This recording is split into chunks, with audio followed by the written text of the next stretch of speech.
O Brasil, cara, tem umas histórias assim que são do arco da velha, de certa forma, né? Por exemplo, já que a gente tá falando de histórias das cidades e tal, e a gente tá em São Paulo, e a gente tem o Paulo aqui também que pode ajudar nesse sentido, uma lenda famosa, que é completamente diferente do que a gente aprende nos livros de história da escola, é o grito da independência, né? O brado retumbante, né? Todo mundo... Eu já escutei várias vezes que toda aquela pompa dos quadros de não sei o quê, aquilo ali é tudo meio mentira. Na verdade, o cara tava com caganeira na moita. Não, meio não. É completamente, né? Aquilo é uma... Os soldados que aparecem, aquele uniforme é de anos depois. Aquilo tudo é uma recriação. Aquilo vou contar uma historinha para um monte de gente ver. Né? Mas se você pegar também quadros europeus, é a mesma coisa, a pegada da época. Tá, não é exatamente uma invenção brasileira dar uma embelezada. É uma construção, né? A tradição, a história é uma construção. E isso foi a forma que São Paulo...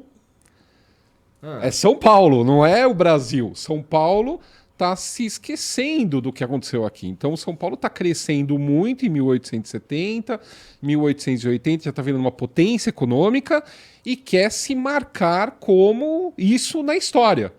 Vamos relembrar que a independência foi aqui, vamos apagar todo o resto que aconteceu. Vamos apagar a guerra da independência na Bahia, vamos acabar com o que aconteceu no Piauí. Vamos nos apropriar dessa porra. O que é importante é ir levantar a espada aqui às 4h30 no Ipiranga. Vamos e aí resolveu. Vamos para aquele dia no Ipiranga, porque o que acontece eu morava bem em frente ao Ipiranga. Então, ao Riacho. Ao Riacho. Então, você tem ali um Dom Pedro com problemas graves intestinais e que não começam esses problemas ali. Tô aqui do Paulo nem olhando para ele, que é para poder ver se eu tô bem. Mas isso matéria. É documentado? Muito. É claro. Você tem vários documentos que foram escritos. O irmão da Marquesa de Santos, ele estava junto lá. Então ele vai lembrar. Por que os caras não botam essa porra no livro de história? Não, mas tá no livro dele. Tá no meu. Não, tá legal. Mas o livro que eu estudei no ensino médio era outra parada. Não, mas era lindo. Foi um episódio galera, foda. Vamos mudar esses livros. Porque é o seguinte, ele já estava passando mal, velho. Desde muito tempo. Em Santos, por exemplo, ele já estava com problemas. Na comitiva dele, tinha uma turma muito doida que vai envolver Chalaça, né? Que é o cupido dele. E esse cara vale um capítulo à parte, se o Paulo quiser entrar nessa história, é uma história muito doida, porque esse camarada tem uma das vidas mais turbulentas que eu conheço da história. Interessante, porque eu não manjo esse cara. Não, esse cara é muito doido. Tá. Esse cara, se a gente Chalaça é bagunça. Tá. Em português de Portugal, é um apelido dele, né? Ele gostava de uma baguncinha. Não, uma baguncinha não, uma bagunçona. Esse cara era o cupido de Dom Pedro. Ele apresentava senhoras para Dom Pedro. E isso daí gerava... Teve uma... Paulo vai lembrar exatamente o ano... Ele chega a ser pego em uma das casas imperiais, uma das casas reais, assim, pelado com uma senhora, e Dom João VI ficou horrorizado. E ele manda ali, a Carlota Joaquina intervém e manda ele embora do palácio. Manda ele embora do palácio. Esse cara era um dos braços direitos de Dom Pedro. Amigão. Amigaço. Tá. E aí os Correios, a galera dos Correios que tá vendo a gente, o patrono dos Correios, Paulo Bregalo, que é um dos nomes das ruas lá do Ipiranga, ele vai chegar com as cartas, por isso que ele é considerado o patrono, o primeiro cara que vai chegar e vai trazer as cartas, em especial de Leopoldina e Zé Bonifácio. Que manda a ele, se não quebrar tantos cavalos, nunca mais serás correio, que ele tinha que chegar logo em São Paulo. Ele tinha que correr. Era o seguinte, meu irmão, pega essa camisa e entrega pra Dom Pedro. Não tem aquela brincadeira de manda um zap. Dom Pedro...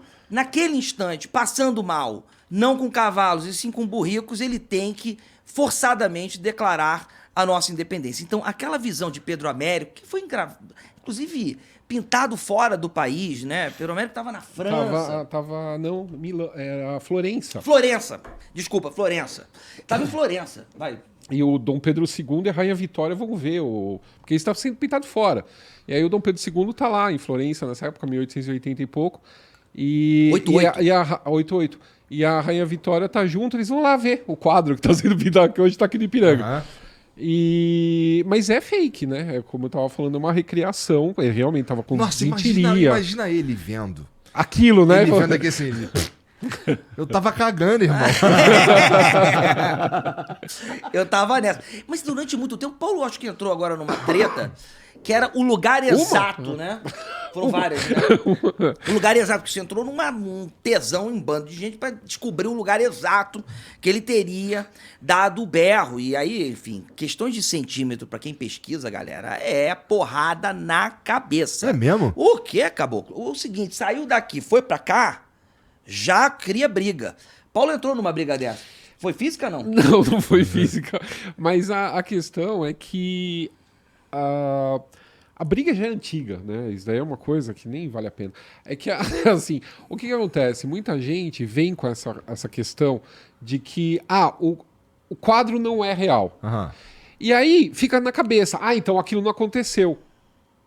Aconteceu, mas não é daquele jeito, entendeu? E aí fica toda essa discussão de que, até acadêmica, que, não, o grito não aconteceu. Não, ele aconteceu. Tá registrado, inclusive, desde quando... Tinha um pouco de dor no grito? Tinha.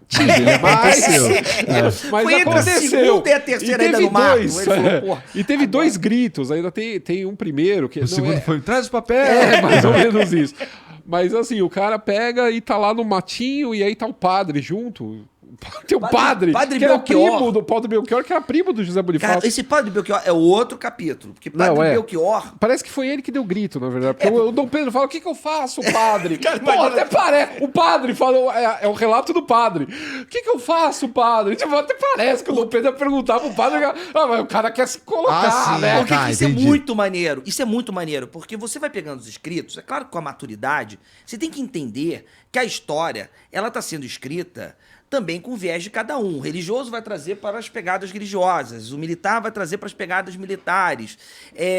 E assim vai ser.